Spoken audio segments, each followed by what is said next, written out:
Good morning, Breakfast with Bacon fans. I have a show for you that we are hoping remains on this social media channel because it's a topic that many on this channel have been forced to take down, even beyond our control. So I'm trying not to use the word.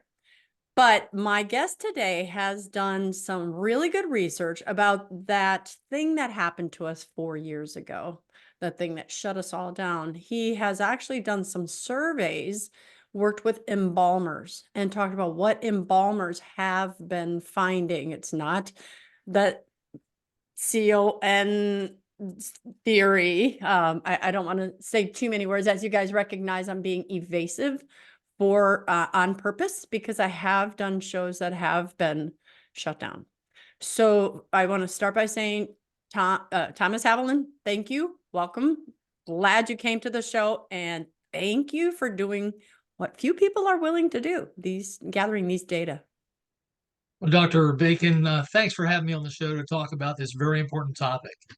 Yeah, so about 4 years ago, that thing happened, and then all of us were forced to take that medical intervention. That's what we're going to call it, the medical intervention.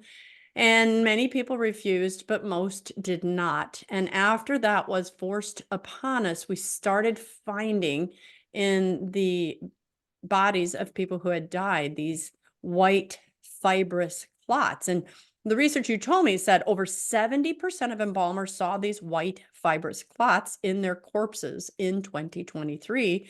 And also almost 80% of them saw microclotting in their corpses in 2023. I'll let you talk about these. And some embalmers have also noticed a significant increase in infant deaths. I and my family personally have dealt with that as well. And most embalmers saw an increase in clotting in multiple age groups. And that's the topic today. You're not a doctor. You are a retired Air Force engineer. But here's the thing. You have your specialty is also in data, analyzing data. So I think that's kind of what got your juices flowing in this, isn't it? Absolutely. You know, it all started for me, Dr. Bacon, back Call in me October. Christine. Will do, Okay. Christine. Back in October of 2021, I was working on my 36th year with the United States Air Force. I did 20 years in the Thank Air you for Force, your retired as a service. major. You're welcome. And then 16 years after that as a defense contractor. Loved my job. I was working with aircraft like the F-16 Falcon, the F-22 Raptor, the F-117 stealth fighter.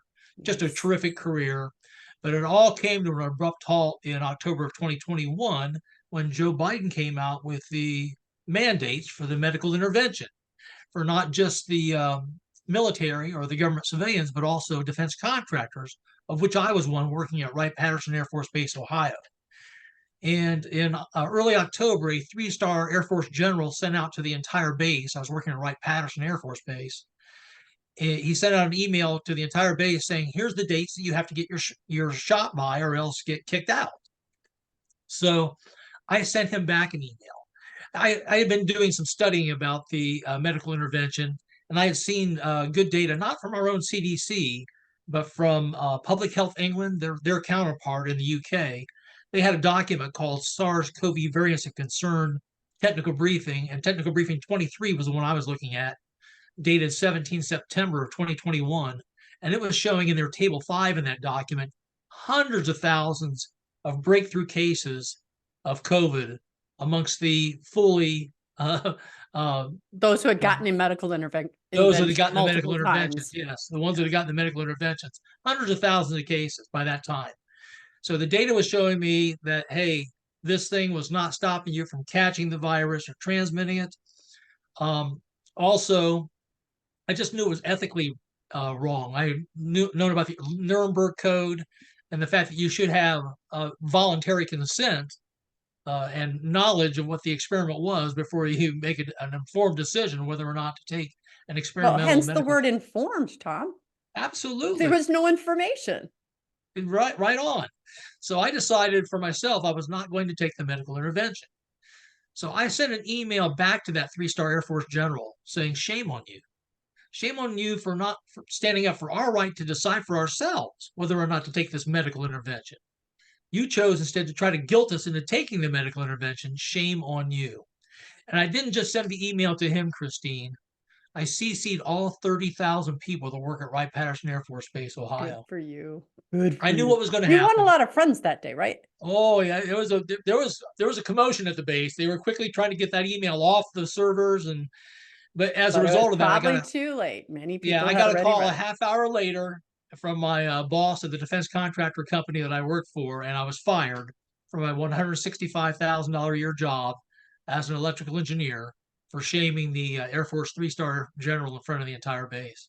But I tell you, somebody had to do it, Christine. None of the colonels, none of the generals were pushing back on these unlawful mandates, and it's just a shame that I consider those colonels and generals, those senior leaders, to be either cowards or tyrants because they, like I said, they were not fulfilling their oath to the United States Constitution and to our right as an American citizen to have that individual freedom to decide for ourselves. So it was distressing, and that actually led me, interestingly, for about the next year, I stood on a very busy street corner that was not too far from the Air Force Base. There was also like a Red Lobster and a Lowe's and a Walmart and an Olive Garden. Okay, Uh, so very just, busy. yeah, like 4 lanes of traffic going each way, 2 turn lanes. And I held that sign saying no vax mandate for about a year. In fact, my wife's friends, they would call once in a while and say, hey, is something wrong with Tom? Why is he down this corner holding this sign?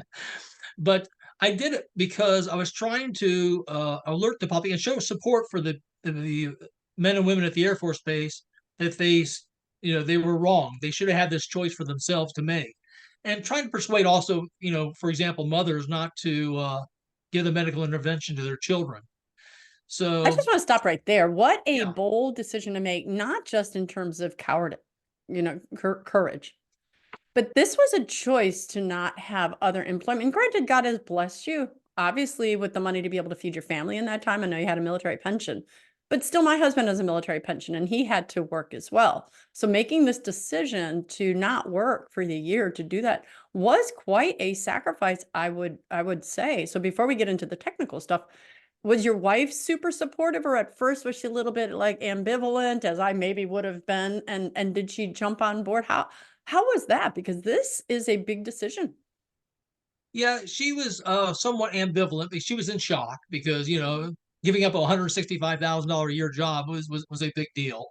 In fact, we had 2 children in fairly expensive universities at the time.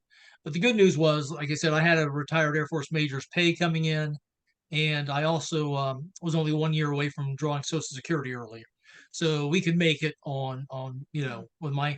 Unfortunately, a lot of active duty men and women didn't have that choice, right? They They were didn't. 10, 15 years into their career, and if they told the Air Force to go pound sand, they would lose that multi-million-dollar retirement. Well, I heard of a So couple that were in 19 years. They had one I year to know, go. really tragic stuff. So I wanted to show those people support. What was interesting was when I was out there with that sign for, like I said, about 120 days, probably over 600 hours, probably saw about a 500,000 cars go by. I actually had a megaphone. I talked to them as they were stopped at lights too, and trying to impart facts like, remember there was a time when Anthony Fauci, uh, We President, don't say the F word on this show. yeah, President Biden, his wife, Albert Bourla of Pfizer, Rochelle Lewinsky, they all caught COVID anyways. And then they took Paxlovid like a couple of weeks later and they all caught COVID again. You remember that time? So there was all kinds of evidence that the medical intervention was not working well.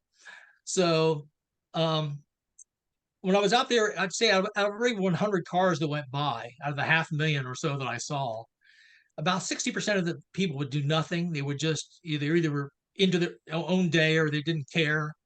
There was about a full 20% though that honked their horns. They liked my sign, say, hey, there shouldn't be a mandate. You should be able to decide for yourself. Gave me a thumbs up. But then there was that 20%, Christine, that just hated me. Hey, would say F you, give me the middle finger, say, you're killing grandma, get the shot. And what was interesting is over the entire year, as we found out more and more information about the medical interventions having problems, like blood clotting and myocarditis, we saw soccer Right, players dropping on right. the soccer pitches. And are still seeing it today. Yeah.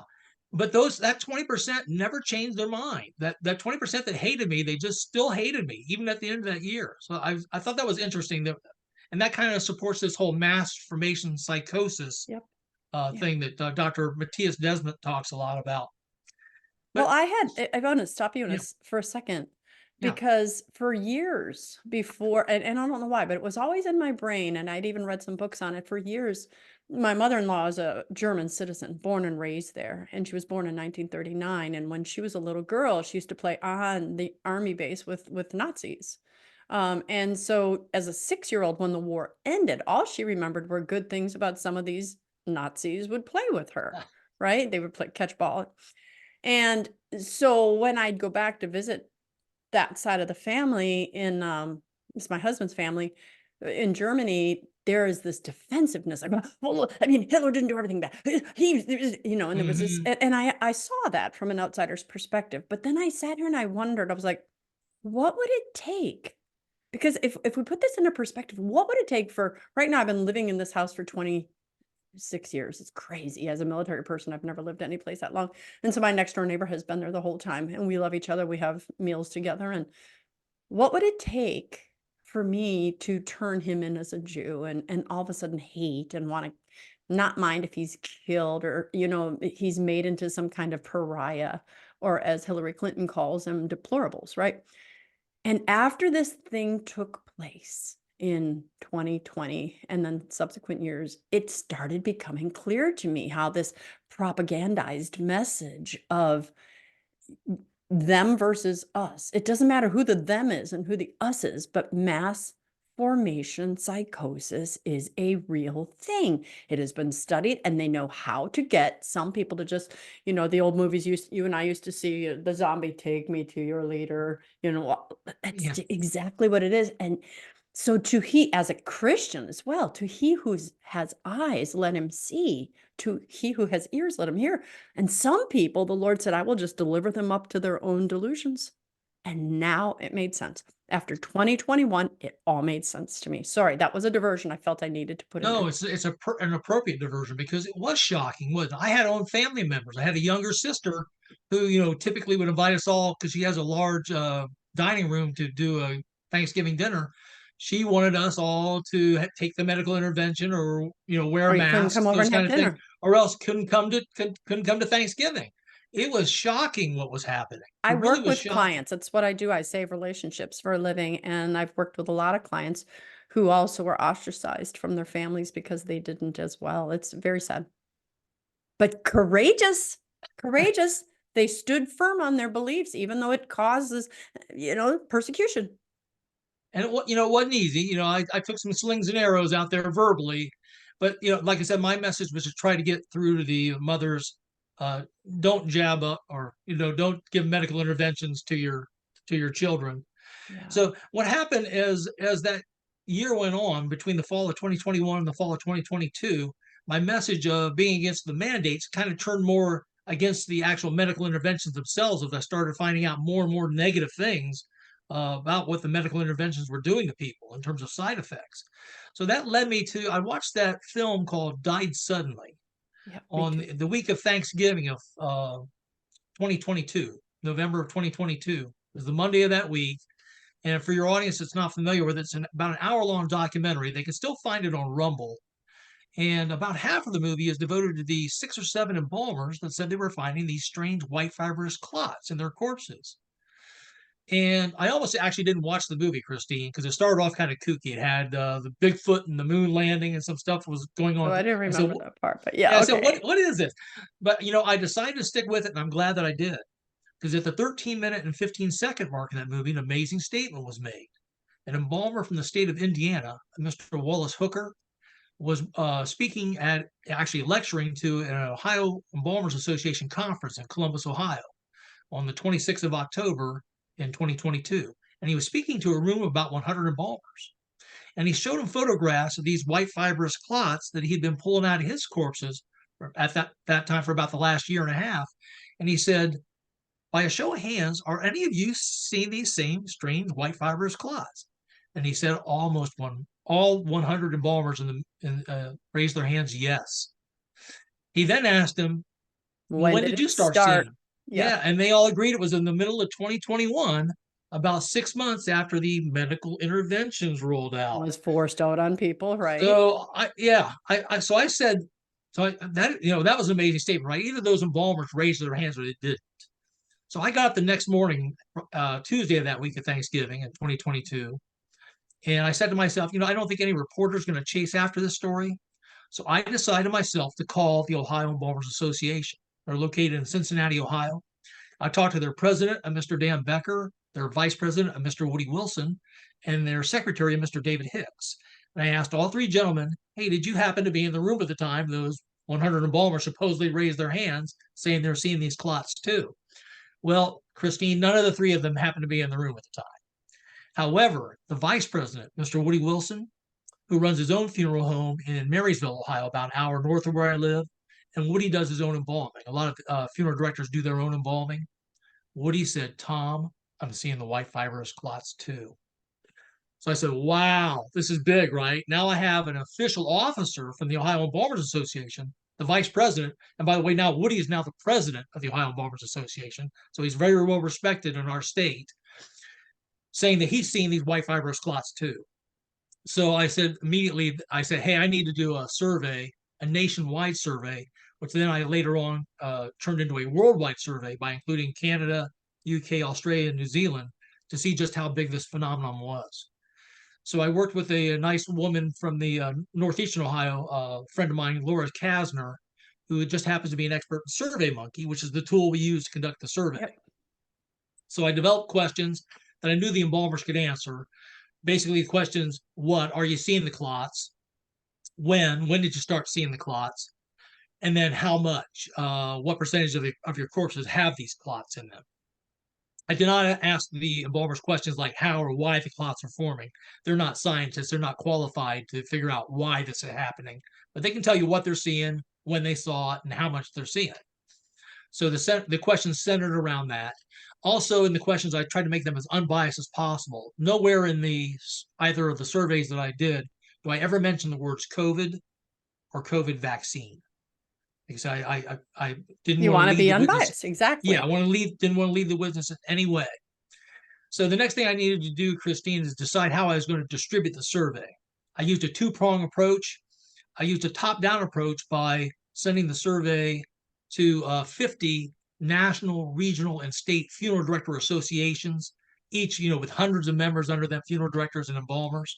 And I asked those presidents, please distribute that down to your membership and have them take the survey. I then also looked up the email addresses for over 1,700 funeral homes around the world. Holy cow. And yeah, it took a while. I was just going to say that is a tough, I'd pay a grandchild to do that. And I sent the survey to them directly in an email, with a link to the survey. So it was real easy. It only takes about 3-4 minutes to take, and so that's the way we conducted the survey. The first survey that I conducted last year, last year was 2023. Yeah, and it was early 2023, so it actually covered what was happening up until the end of 2022. And that first survey got 179 responses. Of those, 119 of those embalmers, almost exactly 2/3, 66%, said they were indeed seeing the white fibrous clots in their corpses up through the year 2022. The main consensus was they started seeing them in the year 2021 after the rollout of the medical intervention. There were a fairly good number, though. There were 44 embalmers that said they saw it in the year of 2020, which is interesting. That was a year that we had COVID, but we didn't have the medical intervention yet. And this makes some sense because there's a spike protein on the surface of the virus itself. And the scientists I've talked to believe that spike protein can lead to the formation of what's called amyloid proteins, AMYLOID, which is just a fancy term for a misshaped or a misfolded protein that then becomes hard to break down. We all have a natural enzyme in our body called plasmin that's used to break down normal clotting. But if the clot's misshapenly folded, it becomes difficult for that enzyme plasmin to attach. So then the clots tend to persist and grow. But what we think happened in 2021 from the scientists I've talked to is we believe that the medical intervention exacerbated that situation. Because as you remember, the medical intervention was supposed to stay in your deltoid muscle in your upper arm. But it didn't.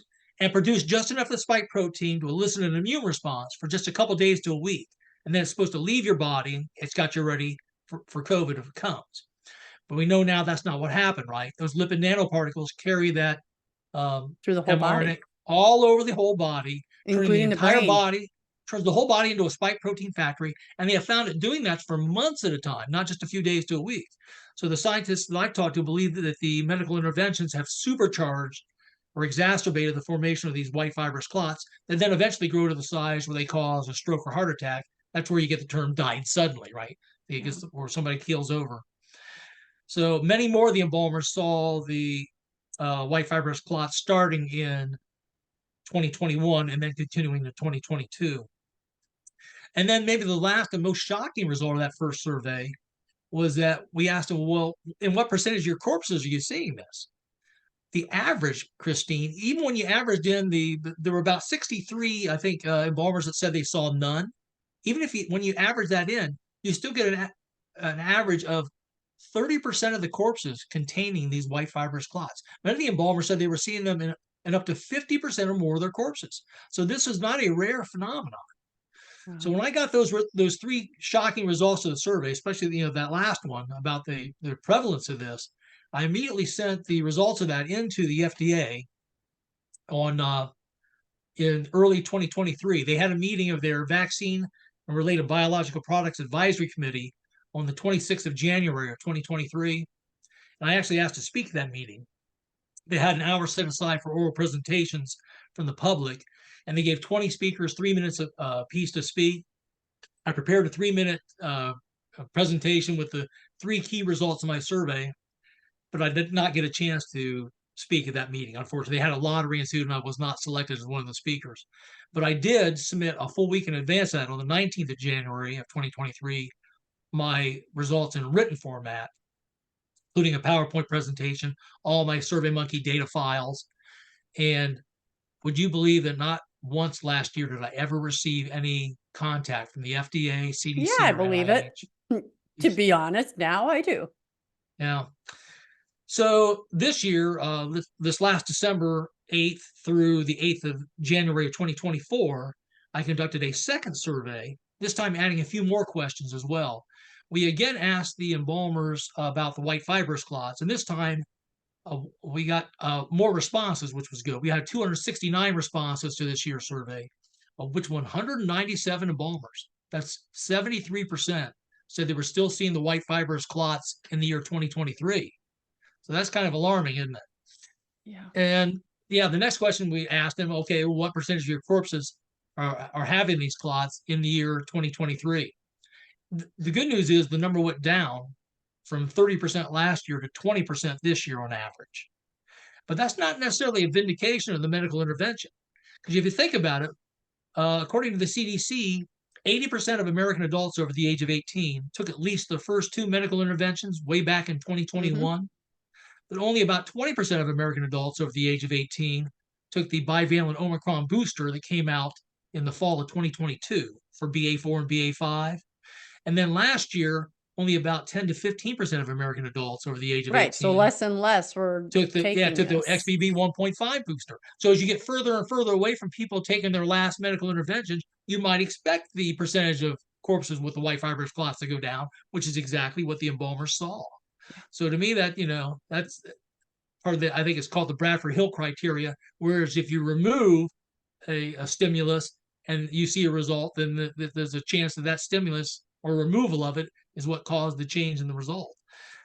Which is So so unfortunate that there's no way that we can find out where those corpses actually received the medical interventions or not, because I know that that's a politically charged statement now. So that if a family member even asked of their deceased loved one, did he or she receive this medical intervention, there'd be fighting. I don't, what does that matter? Things like that. yeah, there are some funeral directors who are in a unique position, like the Woody Wilson at the that I mentioned earlier, the vice Mhm. president, who's now the president of the Ohio Embalmers Association. He is the funeral director and the embalmer. There's another woman that was actually in the Died Suddenly film, Anna Marie Foster, who is in that same unique position. She's the funeral director and she's also the embalmer. And she says that whenever she finds the white fibrous clots, she will ask the family of the deceased, Good "Hey, for did her. your loved one happen to get the Receive medical this medical intervention?" intervention or not? And she says 100% of the time, Christine, without fail, the answer is yes. I know that's anecdotal, but it's an operational hypothesis, right? And as we get in later, I'll mention to you, we'll talk about some new work I'm working on with Cath Lab whistleblowers or potential Cath Lab whistleblowers who've been taking these same white fibrous clots out of living people. One of them is saying that every time he finds the white fibrous clots in people and the living people that they extract, he does have access to the vaccination records of all of his patients. And he says 99% of them have taken the medical intervention. So that should scare people. What would you say is the biggest point of today's podcast? Because I think there's a lot of my viewers that are aware of these white fibrous clots, and we feel like there's nothing we can do. I know that you've submitted to various places and they've not acted on it. What can we do? I'm kind of jumping ahead to what I usually ask at the end of the show, but I feel compelled right now. It's like, what is the point of this? If we have this knowledge, is it just to stay on top of things, or is there anything you think we can do? It is frustrating, right? Because the agencies that are supposed to protect us, like I mentioned earlier, the FDA, CDC, NIH, they don't seem to be interested in wanting to investigate this. I think I know why. I think if they investigate and do it honestly, they'll find the same link that I found between the medical interventions and the formation of these white fibrous clots, as well as other issues, right? We've heard about turbo cancers, myocarditis, nerve damage, all kinds of things, right? So it's hard to go find a problem if you don't go looking for it, as Dr. Ryan Cole likes to say. So really, the bottom line I've come to, our Congress doesn't seem to be very interested either, our politicians, in solving this problem for us. So it's really left us in a lurch as individual citizens. So you have to be savvy enough to decide for yourself not to take the medical interventions if that's what you think you should do. I tell all my family members, friends, everybody I come in contact with, I think it's a good idea not to take the medical interventions. And one of the really serious issues is Big Pharma's not stopping. They're coming out next year with mRNA-based shots using the lipid nanoparticle technology for the shingles virus, for the RSV virus. They want to do it for the HPV as well. I mean, they're trying to jam flu that. shot, the flu shot. Moderna's got 40 of these things in the pipeline that they want to push on not just the American public, but the world. 5.5 billion people took the medical intervention for COVID out of the 8 billion on the planet. They want to get this stuff into as many arms as possible. And I just think that not enough has been done to prove that these things are safe. So I believe there should be a moratorium on these medical interventions until Big Pharma can prove that they're actually safe. Because I think that the evidence that I've gathered in the white fibrous clot and microclotting area that we'll talk about in a second here is just dangerous enough in itself, but that's just one piece of the puzzle. Like I said, there's so many other pieces of the puzzle, and they're all coming together too, Christine. Edward Dowd, the famous BlackRock manager, who now he kind of left that job and he's been tracking what's been going on with the medical intervention for the last few years. But he's been looking at it from a totally different angle, from insurance data. So he's been looking at insurance death and disability data, and he has seen a skyrocketing of death and disability of younger age groups, especially like 36 to 50-year-olds having heart attacks and strokes. And it all started, the gigantic spike happened starting in the third quarter of 2021, when a lot of people were mandated to take the medical intervention. If you recall, it wasn't just military and government civilians that were mandated, and defense contractors like me. Joe Biden tried to get every company that had 100 or more employees to mandate the medical intervention on all their employees. Now, that was eventually shot down by the Supreme Court, thank goodness, but not until a lot of companies preemptively told their employees to go get the medical intervention or else. So there was a large uptake in the third quarter of 2021 of the medical intervention, especially amongst working age people, younger people. And then that's when Edward Dowd saw this skyrocketing of death and disability in that age group. And by the way, we asked a question in our second survey this year to the embalmers on that as well. Which age groups have you seen clotting in? Whether it's traditional grape jelly clots, what's called chicken fat clots, or these new and unusual white fibrous clots, or the microclotting. And the results we got from the embalmers, not surprisingly, showed a large, long bar in the 36 to 50-year-old age category. So not, the information is dovetailing together, and it's making sense to those of us who are looking at it, but it's not a happy story. What we are finding is we can't trust the big pharma. We can't trust the powers that be over us to take care of us, which in one sense is good, because I think people are starting to see the bigger the government gets, that is not good. We want smaller government because they really don't have our best interests. But I think about one friend of mine who owns her own company, and the company's got well over 100 employees, and it's been around for 50 or 60 years, I believe. And so she is a very solid Catholic. And she said, so we had meetings to figure out how we could circumvent this. And so they actually gave their employees the opportunity to stop being employees and be contractors. And they had paperwork signed. So now if you're a contractor, I can't mandate what you do because you're not an employee. And Wow. so, Well done. yeah, it was really wonderful. But I do think this next go around, when this next pandemic comes, whatever it may be, that people have gotten smarter and they are going to realize this has to be a bottom up decision instead of a top down, because we can't trust. We've seen that we can't trust. And I think, to answer my own question that I asked of you, that's really what we're going to have to start doing.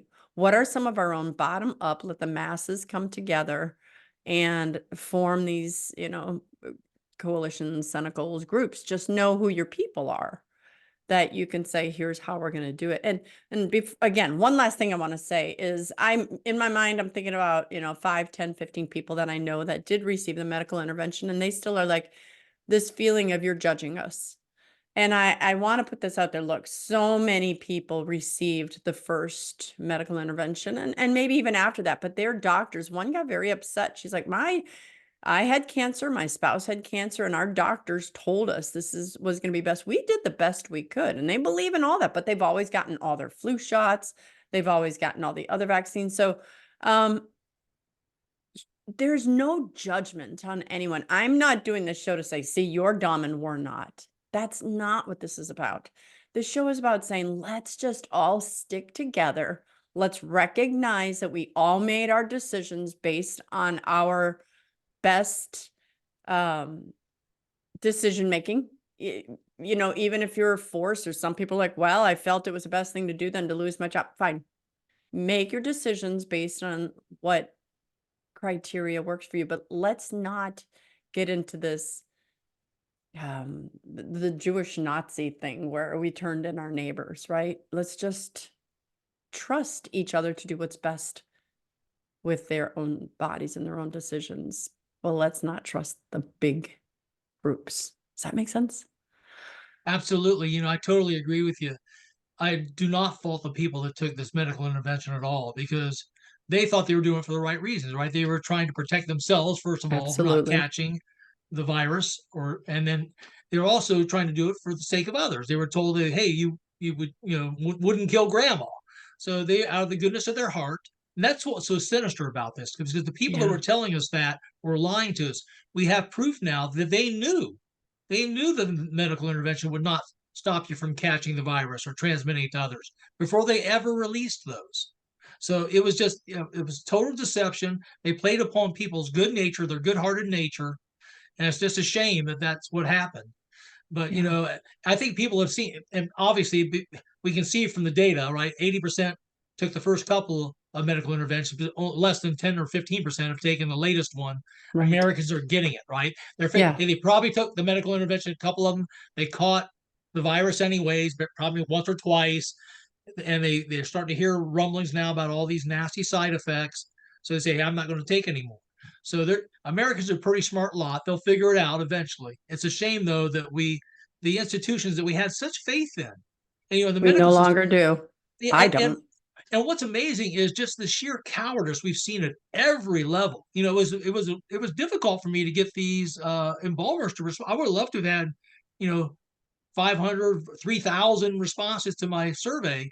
My latest one only got 269 responses. I have an interesting story about that, Christine, because when I first started the survey on the 8th of December, I usually run it for a month, and I stopped it on the 8th of January. So I send out an email at the beginning to the 1,700 funeral homes and the 50 national, regional, and state funeral director associations. Then I send out an email in the middle of that period, and then one near the end with about a week to go, saying, hey, there's still time to take the survey if you want to take it. Well, after I'd sent my first email out on the 8th of December, on the 13th of December, I checked my SurveyMonkey collectors again, and I only had about 14 responses to it. So I said, this is terrible. I need to get more responses than this, right? So then I called I had a list of the 30 U.S. state funeral director associations I had sent the email to. Did I tell you this story already, or okay? And I sent this. So I called each of the funeral director associations, and I talked to either their president, a secretary, or somebody else in their office, and I asked them, "Hey, could you please forward that email that I sent you last week out, with the survey link in it to all your active embalmers so they can take the survey?" Well, God bless the Pennsylvania Funeral Directors Association. He did exactly as I asked. And I know that because I got the next day and I got 93 responses from embalmers, and they All were from all from one state, Pennsylvania. Pennsylvania. And then I got 32 more the next day, and they were all from Pennsylvania again. So in 2 days, I got 125 responses from embalmers in just one U.S. state. And it told me two things, right? It told me that, first of all, the embalmers, they want to tell you what they're seeing in the embalming room, Right. if they think they have the permission of their funeral director or their funeral director So association. did you call many more of the directors on top to try to get them from I called them all that one day, and like I all said, 50 only one of the states? all 30. Okay. I sent it out to the top 30 U.S. states by Oh, got population. it. Okay. Then I sent it to like 20 other uh, national and regional funeral director associations in like UK, Canada, Australia, and New Zealand as well. What was surprising, like I said, only one of those funeral director associations did what I asked them to do by forwarding that email down to their embalmers to take. The others, what do you think they did? They just deleted my email, didn't they? Why do you think they did that? Fear. I have two reasons, right? I think they first of all, that they many of these funeral director association presidents are funeral directors themselves, and they probably may have mandated that all of their employees, including their embalmers, get the Oh, medical intervention, right? yeah. So you might be setting yourself up for a lawsuit if one of your employees gets injured by the medical intervention, right? And you mandated it on them, and then you participate in a Yeah. survey that may show that there is definitely a link between the white fibrous clots and microclotting and these other issues and the medical intervention. Also, we know, as we said earlier, 80% of American adults got the medical intervention, so they may have this cognitive dissonance going on. They may themselves not Yeah. want to know the answer to the question. Which I get. Sometimes ignorance is bliss. Yeah, yeah. But you know what? We have to be courageous, and I'm struggling with a new category now. I've moved on from the You just read my involved. mind because I was gonna say, you're an Air Force guy. You worked on airplanes. You're a data analyst. So you've done this particular area of analyzing what other areas are there. So you just read my mind. Which one have you moved on to, and which other ones are out there in case other people want to help analyze data? I moved on to Cath Lab workers because word has come out recently. There's been two workers that work in a catheterization lab. For your viewers who are not familiar with that, it's a laboratory that is staffed usually with a cardiologist, a vascular surgeon, what's called an endovascular specialist, radiologists, anesthesiologists, and nurses. Their job is to remove clotting out of people that are alive before they die. And traditionally, up until 2019, there was two main types of clots: grape jelly clots, which look like grape jelly, dissolve easily in your hands, and then chicken fat clots, which are yellowish in color and they More tear like a very easily. cholesterol kind of thing. Yeah. Right? Yeah. And those are the types of clots that have been removed in the past. Now we have these nasty White white fibrous fibrous. clots. Yeah, like I'm showing the audience here. Oh, That's it. wow. Yeah, these were supplied by embalmer Richard Hirschman. They Are they like rubber? Yeah, they're long, large, tough, like rubber, almost like a rubber band. Look like calamari, and they stretch like a rubber band. These started out more tannish and white. they've gotten a little more darkened in color because of the fixative material that they're in, that they're suspended in. But Bet you never thought you'd have all this knowledge back when you were fixing doing stuff on yeah, airplanes. fun stuff. Yeah, it's a totally new area. But what's But God has interesting, prepared you for such a time as yes, this. He yes. has. So two Cath Lab workers have come forward very recently. One on a Dr. Philip McMillan has a YouTube channel called Vegan Health, VEJON. And about a month ago, he did about a 52-minute interview on his Substack page. It wasn't on his YouTube. He had to link it to his Substack page with a Cath Lab worker who I believe is an endovascular specialist who has 20 years of experience, says he's been pulling these things out of living people for the last 3 years, that he's pulling it out of about 3 to 10 patients per week in his one Cath Lab alone, and that 99% of the people that he's pulling these clots out of have had anywhere between 1 to 8 of the medical interventions. Wow. So he's not seeing them in the people who people didn't that, get the medical intervention. that's right, and the people that didn't get it. I have also, in the meantime, found my own whistleblower in the state of Florida who's basically saying the same thing. In fact, in the Dr. McMillan video and this gentleman that I'm trying to work with, trying to get him to come out, both are afraid to come out fully because they're afraid that they're going to have their board certifications taken away. They're going to get fired from their hospital jobs. You know, Is there a video that I can attach to the show notes here, or is it? Yeah, if you go to, like I Well, said, you don't have to tell me. What we can do Yeah. is you can give it to me, and then for everyone viewing, it'll just Yes, be in the show yes, notes, and you can yeah. click If they on go it. watch this interview, then it'll be, because in the video, the endovascular specialist that Dr. McMillan's talking to shows about half a dozen of the clots removed from patients. They look reddish because when these things come out, they come out covered in blood, so they're Well, all red. sure, yeah. But then after you wash them off, then you see them turn white. But he shows about half a dozen of clots removed from different patients from different parts of the body, and then also the angiograms, what the clots looked like while they were still in the body, like the X-rays before they were removed. The embalmer, or excuse me, the Cath Lab worker who's a cardiologist that I'm working with, my whistleblower, has also sent me a photograph of a clot that he removed just a couple of Thursdays ago. It was a deep vein thrombosis from a person, and the accompanying angiogram that went with that.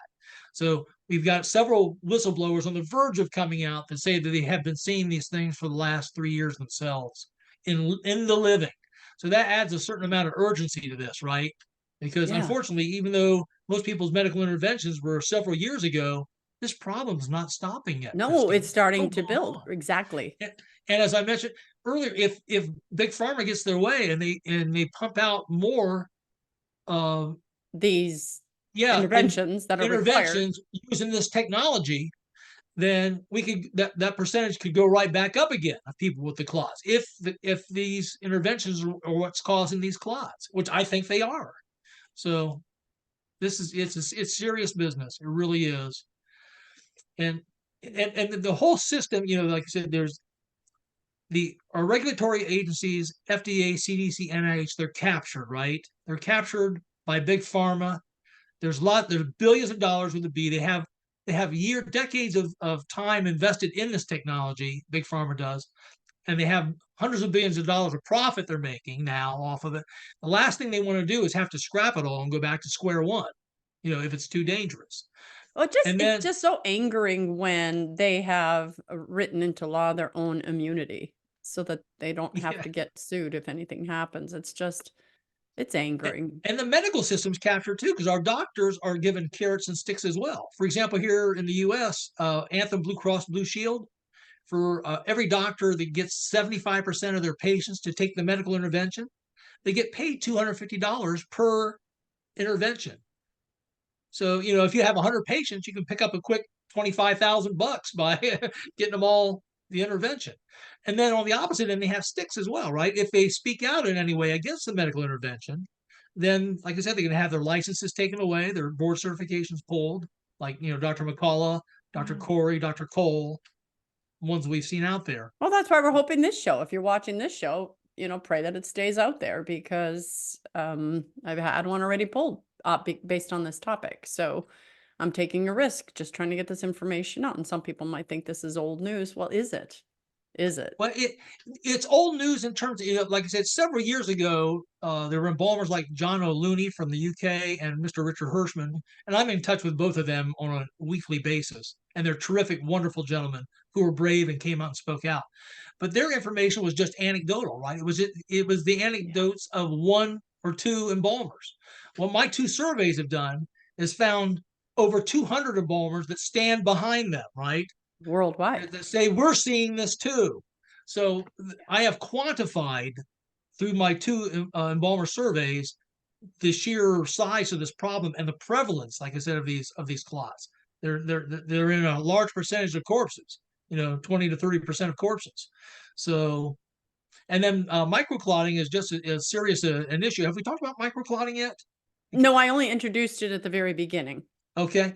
Microclotting is in this year's survey. We also asked the embalmers, they actually asked me to ask questions about it in this year's survey. They said, Tom, we're seeing what looks, and they don't describe it as microclotting. They call it coffee grounds or dirty blood. As they're draining the blood off the corpse and trying to get the formaldehyde in, they're seeing what looks like coffee grounds in the blood. So we asked a question about that. And out of the 269 embalmers that responded to my survey this year, Christine, 212 of them, 79%, saw the microclotting in the year 2023. Now, this is a phenomenon that has been seen in prior to 2019 in particularly patients that had heavy chemotherapy, but it's very rare, less than 5% of the corpses. We asked in this year's survey, well, what percentage of your corpses have this microclotting in 2023? The average, even if you include all those that said they saw none, is 25%, one out of every 4 corpses. So there's been at least a quintupling of that effect from less than 5% to now 25% of corpses having this dirty blood or coffee grounds. So Richard Hirschman, who I'm in contact with a lot, Richard's a trade embalmer. He was one of the embalmers featured in the Died Suddenly film. And trade embalming means he actually contracts with like 12 different funeral homes. So he does 2 or 3 bodies a day sometimes. He'll do over 300 corpses a year, embalmings. He says, Tom, the blood has definitely changed. Prior to 2019, prior to the pandemic, he would see unusual blood in maybe 10 to 15% of his corpses, and 85 to 90% of his corpses would have what we call normal blood, just pure red blood. He says that is totally flipped, Tom. Now I'm only seeing about 10 to 15% of people with normal blood. The other 80 to 85% have these clots, the microclotting, heavier grape jelly clots, chicken fat clots, but primarily these and the microclotting. And well, this has brought up a topic that, it's been in my prayers on occasion too, is what some of us are called pure bloods. What if you have to go into the hospital and get a transfusion? What kind of blood are you getting? Are you getting someone who's also received the medical intervention, and does it start doing the same thing inside of your body? Or are you receiving blood from someone like me who has received none of them? And, and that's why I'm like, oh Lord, if I have to go to the hospital, please ensure. And some, again, I can't speak out of complete knowledge of this, but I've heard of some people trying to create blood banks of just the pure blood, but it's very difficult to do because you have to, obviously all this, regulation.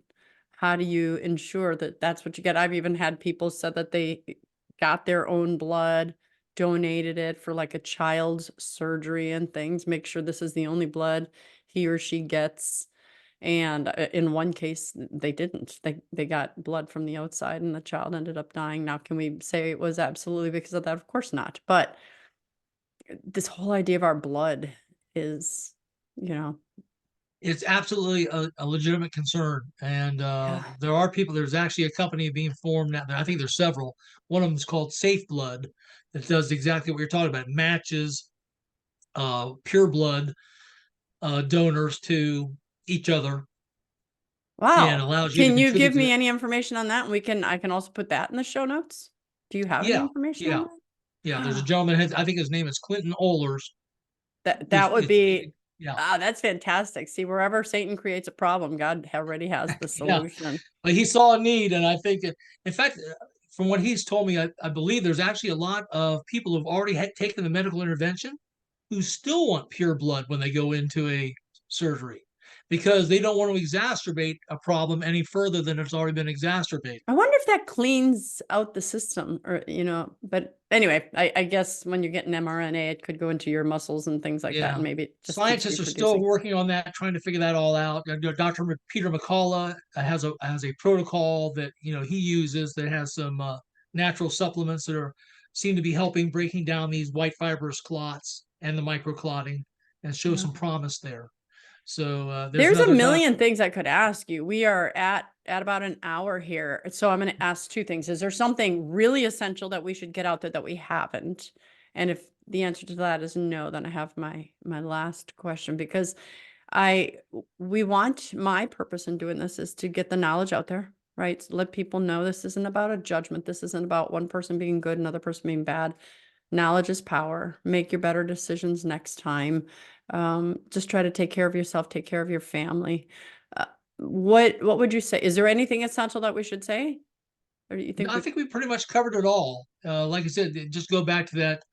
Um, you have a God-given immune system, and it's pretty darn good.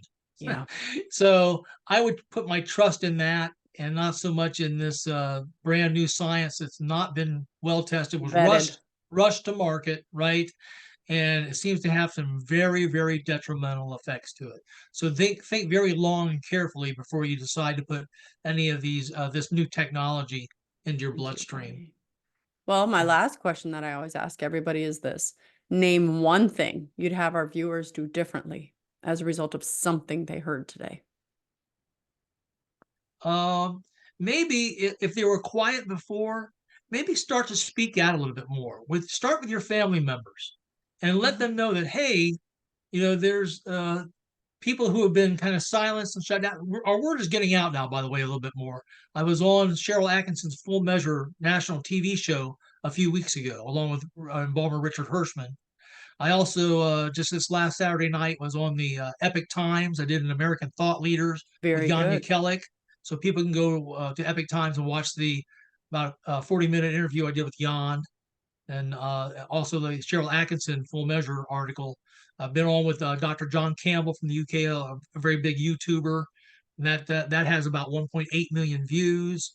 I'm still trying to get to some of the big guys like Tucker Carlson, Joe And Rogan. may God bless your efforts. I hope it happens. Russell Brand featured me and Oh, Dr. I Campbell in love some of our him. discussion. Yeah. Yeah. So, independent media is trying to break through, but a lot of your listeners, they probably understand what's going on, but some of their family members and friends may not, because they may only be paying Right. attention to mainstream media. Put a little bug in their ear. Send them to, some of these independent podcasts where this kind of stuff is being discussed. Ask them, have you seen, anything in your own life that looks unusual? Do people that that have taken the medical intervention seem to be getting sick more often? Or have you noticed having these people having side effects, or even some people passing away? Yeah. Try to plant that little seed of knowledge in them to be a little bit more skeptical rather than just believing what the mainstream media tells you. You have been such a blessing, Tom. Again, this is a topic you and I could talk about forever. I'm just going to say my prayers that somehow the powers that be and their AI bots don't catch this and it goes out and the word gets out. I want to ask, pray that you continue the work that you do, that your mind remains sharp and you have the capabilities of doing it. Just, you were Pray, born for such pray, a time as this. pray that my whistleblowers from the Cath Labs come forward completely and let us know exactly who they are, because these are well-respected gentlemen, cardiologists, endovascular surgeons, and if they come out, and it's one thing for me to come out as a retired Air Force major to say this is happening, but for those doctors to come out themselves and saying, yes, I'm the one that's been pulling these out of people for the last 3 years. I think they want to do it. Let's pray that their Well, consciences if they get do and you do pricked. another one, find me. Let's talk about that. And let's just, Yeah. if this one stays up, then we'll stay. People want to get a hold of you. You said that they can just come to Mhm. your email, which is ThomasHaviland at sbcglobal.net. And we'll put a link to that in the show notes as well. So Tom is opening himself up for any questions you might have, concerns, and I think that's a pretty risky but wonderful thing to do. If you want to share this, please share this with friends and family. And, I don't want to say be cautious, but be wise as a serpent, gentle as a dove.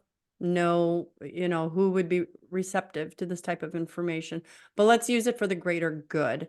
And go ahead and follow me on all of my social media, Instagram, Facebook, Rumble. I'm trying to think what else I have.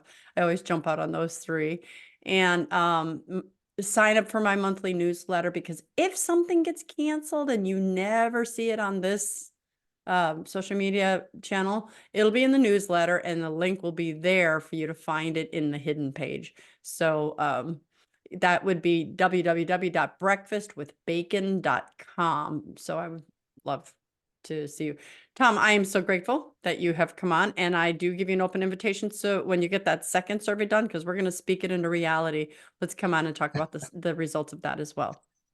Thanks, Dr. Bacon, for having me on the show. Oh, God bless you. All right. So all of you watching, I want to thank you for watching my show. Please come back, share it with all your friends. As I said, remember, I'm Dr. Christine Bacon. You've been watching Breakfast with Bacon, and I'd like to remind you, no matter how tough the information is, to live your life. Do you remember what you're supposed to say? Sunny side up. You did it.